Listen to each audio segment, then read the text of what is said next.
I read a book by Robert Taylor, probably about 5 years ago, but it was an interesting book.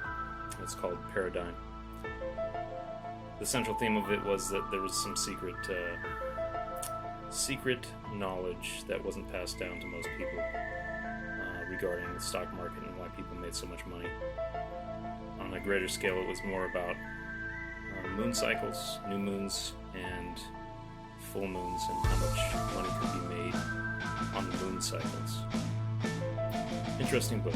Got you to think about kind of rituals and habits, and also the consistencies and inconsistencies of the stock market, much less now the crypto market.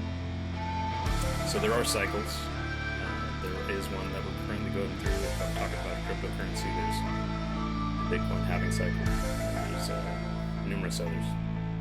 But I think the most important one that kind of goes hand in hand with this topic is that there's also sun cycles, right?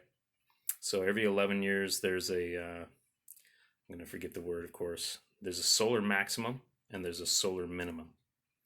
And when the sun is at its solar maximum, I believe it has more sunspots, and it's a little bit more electrically magnetic. So electromagnetic activity, solar flares, things of that nature. And it tends to affect humanity, especially in the way of gravitational forces, magnetic forces more, electromagnetic. At any rate, our next greatest maximum is 2024-25. And as you can imagine, the Bitcoin cycle just so happens to be hitting its 4-year halving. And that coincides with the solar maximum.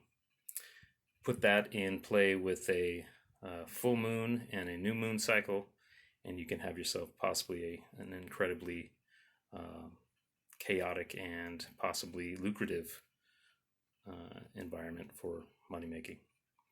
All right. The book was called Robert Taylor. Well, it's by Robert Taylor, and it was called The Paradigm or Paradigm. Interesting book, worth looking at, and possibly something to contemplate with a coincidence with solar maximums and minimums. Until next time.